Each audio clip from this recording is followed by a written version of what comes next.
Hello everyone, we are excited, have exciting news for you today. So we wanted to send out a video to let you know what it is going to look like as we regather for in-person worship. So excited about that. You know, we sent out a survey here a couple weeks ago, and over half of the families in the church responded to that survey, and you let us know that you're excited about coming back as soon as possible.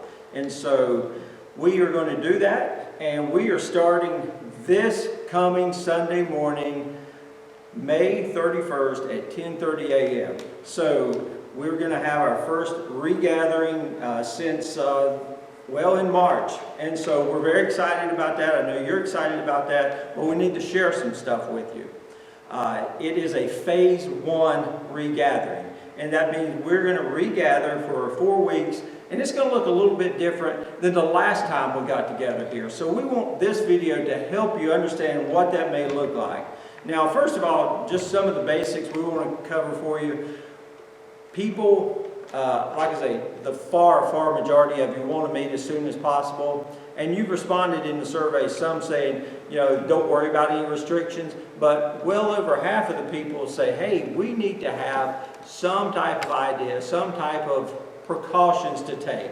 And so that's what this video is all about, to share that with you, because we need to live together and work together as a family doing all these things with precaution in this first phase.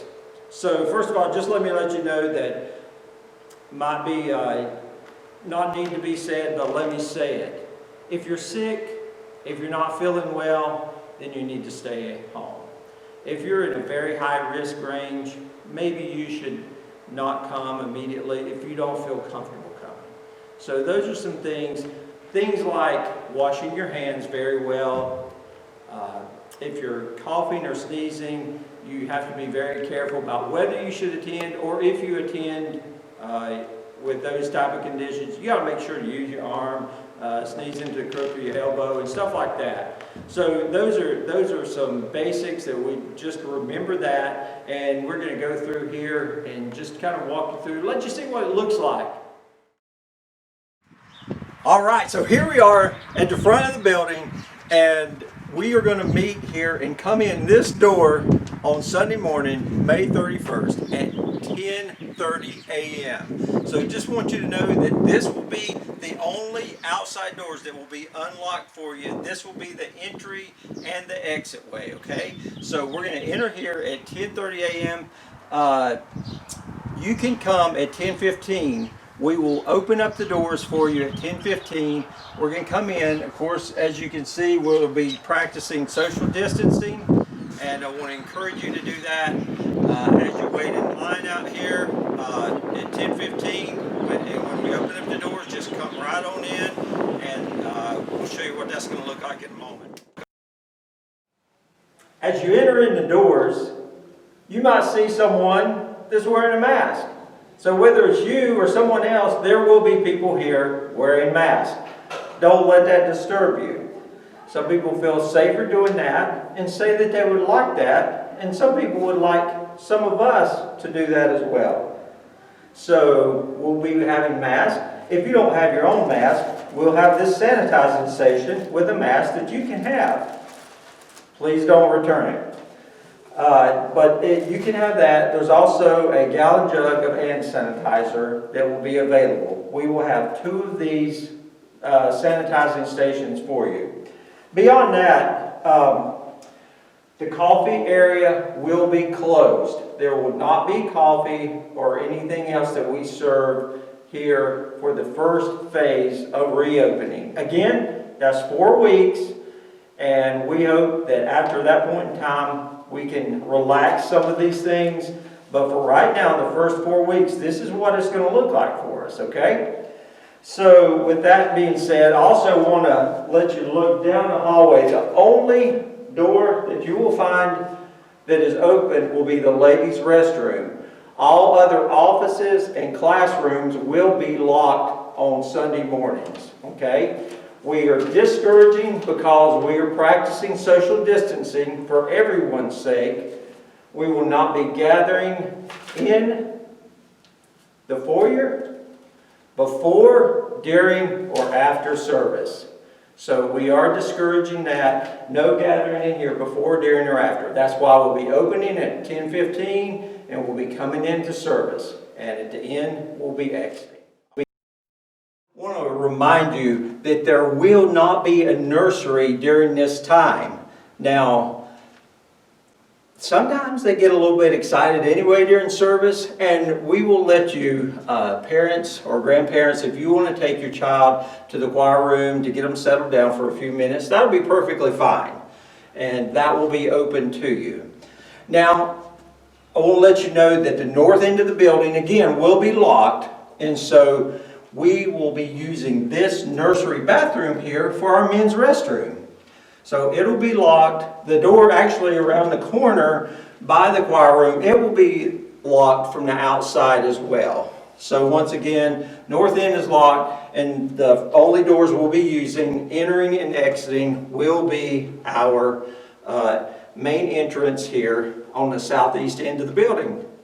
And by the way, don't be surprised when you come in, if you try to get a drink of water, they're going to be shut off as well. And all of this is just precautionary for our own protection during this phase 1 of our regathering. So as you enter into the sanctuary, you'll notice that we will not be handing out bulletins for this first portion of our reopening phase. There's also going to be a station for your tithes and your offerings. So you can drop those off here as you're coming into the sanctuary. You can drop them off as you're going out, whichever is more convenient for you. And don't forget, we're still doing online giving. So text to give will still be a thing. Going on the church website and giving there will all still be active. So we want to encourage you to do those things as well. As you follow along with me here, you'll see that there's caution tape on these seats. We want to promote the social distancing as much as possible here. So we are sectioning off every other row. They'll have the caution tape on there. The caution tape should be pretty clear. Don't sit in that section, right? You want to sit where there's an opening. Also, when you're coming in, we want to encourage you to go towards the center of that section. That way, when other folks come in, you're not climbing over top of each other. We also want to encourage you to leave 2 chairs between you and the next person that's outside of your family. If you're with your family, you are more than welcome to sit together. We just want to make sure that for anyone who does want to observe the social distancing that we're promoting, we leave a couple seats in between you and that next person. So while we are practicing some precautionary things in this first phase of regathering, again, first 4 weeks, part of that will be, we don't want to stop any type of altar call if someone wants to come up and be prayed for. However, I just want you to know that we will be practicing that where either Pastor Josh or myself will be handling the praying with someone to discourage lots of people gathering around and putting their hands on one another. During this first phase, we won't be doing that. All altar calls will be handled by the pastor. So that is just for everyone's safety and protection. Also, when we dismiss at the end of our 1-hour service, we will be dismissed by sections and by rows, much like we do when we take communion. So you'll be dismissed out a row at a time. So just wanted you to know that so you won't be caught off guard, that's how we plan on dismissing. And you'll be able to go out and exit the very same doors that you came in from. We will continue to live stream on YouTube, and you can also find the videos posted after service ends. All right, just to conclude this short video, I hope it has made you feel a little bit more comfortable in knowing what to expect. We understand that it is going to be a bit awkward because while we're coming back together to worship in person, it's not exactly normal. And we do hope that these precautions can be eased and changed over time. But this phase 1 is for our first 4 gatherings. So just keep that in mind. Yeah, we don't want you to be scared or confused when you come in the door the first time. That's why we put these things together for you, so you understand what to expect when you come back and we regather. I also want to just make sure that you know that as leadership in the church, all of our leaders will be practicing these things. We will all be practicing social distancing. We'll all be taking proper precautions and doing whatever we can to promote this so that you feel as safe as possible when we regather.